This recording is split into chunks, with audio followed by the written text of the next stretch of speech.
Welcome to another episode of Updates with Rookie. Today we're bringing you the legendary Ayo Makun, generally known as AY, the owner, CEO of Corporate World, it's called now, right? Yeah, Corporate World Entertainment. How did you come about Corporate World? When I was in the university, I took part in a contest for guys, and it was called Mr. Corporate, looking for that corporate student on campus. So I won the pageant, and I became Mr. Corporate of the Artistic University, Abraka. And so when I came out of school, even within my stay on campus, I decided to use it as a name, as in Corporate World Entertainment, because at the time I was already involved in entertainment. I was also organizing the campus award night, the campus beauty pageant, and it became a household name. And then we moved it from the campus level, and today it's the Corporate World Entertainment, doing every other thing that we do around entertainment. Right. There's so much to you though, apart from AY Live, because I've been chatting with a couple of guys around you, and there seem to be a lot more than the general public actually know. There's a bit about the Guinness World Record here. I mean, I just found out about that. So tell us a bit more, apart from AY Live that everyone seems to know about, what else it is that you're actually handling? I always tell people that AY is an all-encompassing showbiz personality. Anything that reflects show business, you will see me there. I do movies as well. I make movies. I also double as an actor. I am a stand-up comedian. That is the core one that a lot of people are used to.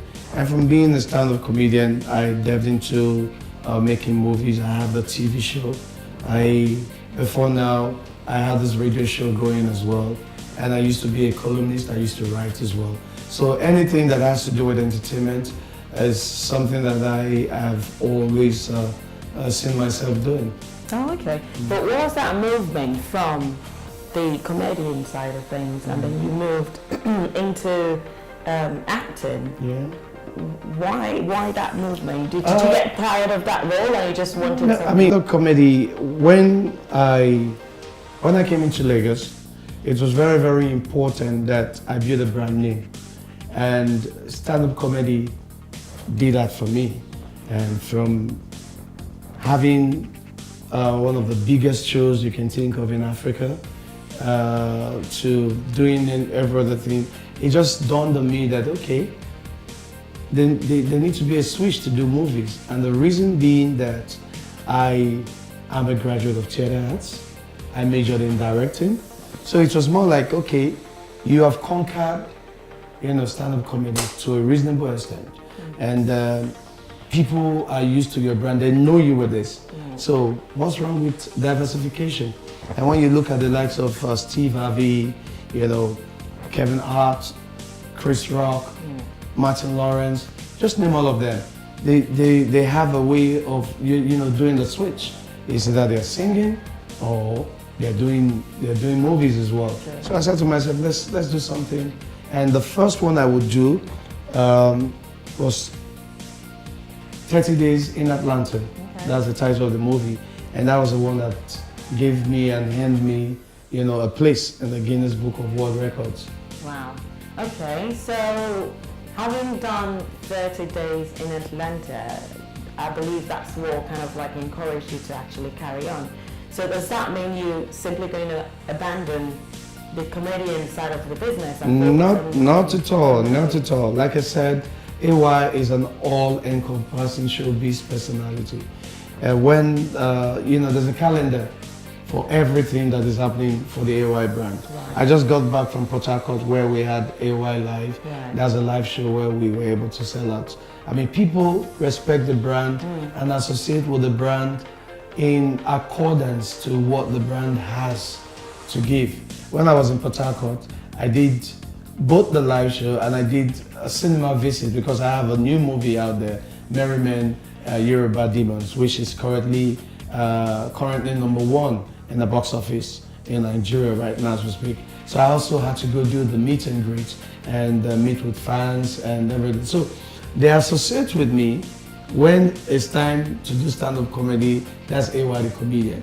When I'm seen on screen, that's AY the actor. Yeah. When I'm behind the whole thing trying to make things happen, that's AY the producer. So it's entertainment. Is an entire entertainment structure put together for the AY brand.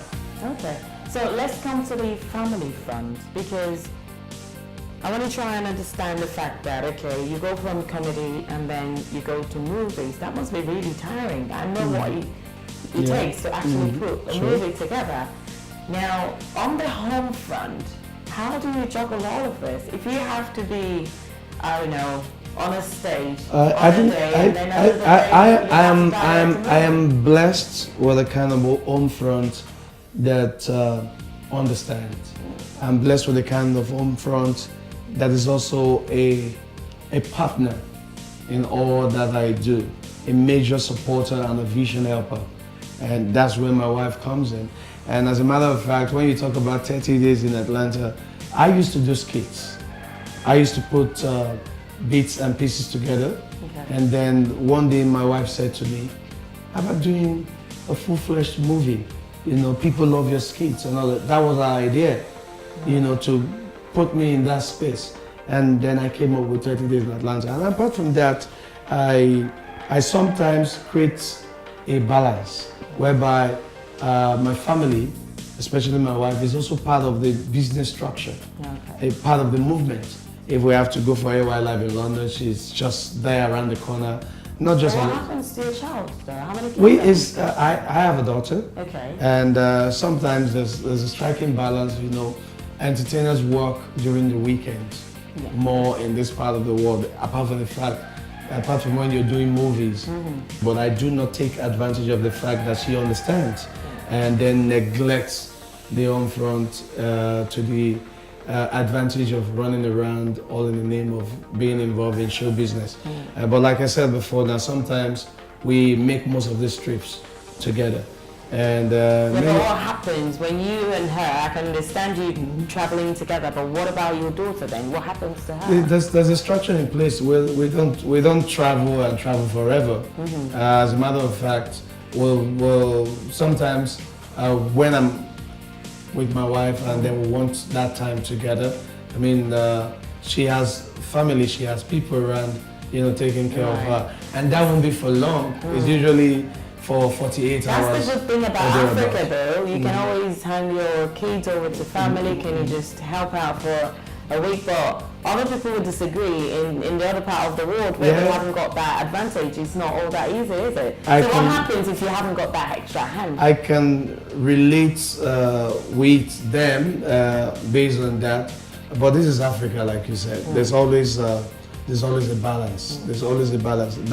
That alone doesn't really affect the child, because as a matter of fact, the school that she's going to go to, the fees has to be paid. And if this is the means by which, as a father, I have to take care of my family, then I should be given the opportunity to do just that. But like I said, it's not something that is being abused. We travel together as a family unit, especially when she's on holidays, and then they come to see my gig. And they're also part of the entertainment structure. The last AY Live in Lagos, 6,000 capacity audience, my daughter was there playing the piano. I was actually going to come to that. You seem to be gradually introducing her to that. Is that not a bit too early, don't you think? No, I mean, that's when you have the gift, when you have a talent, and you have the kind of parents around you that will help you nurture that talent, then it's a plus for you, because you're going to grow into becoming a superstar, into becoming that megastar. Well, you know, children can be quite sensitive. Don't you think that thought of the fact that she's got that could overshadow other things that she could possibly That become? is where the home training, the upbringing comes in. Now she doesn't really have a complete mind of her own at this point in time. So all the guidance and counseling that comes from the parents is intact. And as a matter of fact, I don't think we have that kind of daughter though. She, when it comes to academics, she comes tops as well. in everything that she does, academic wise. So if she's deferring, or if it's whatever it is that she's doing is affecting her education, I will be the first person to stop her. But knowing that she can create that aesthetic balance of, having a talent and making good use of it, and also balancing it with education, and, coming out fine in her studies, then she should enjoy her life.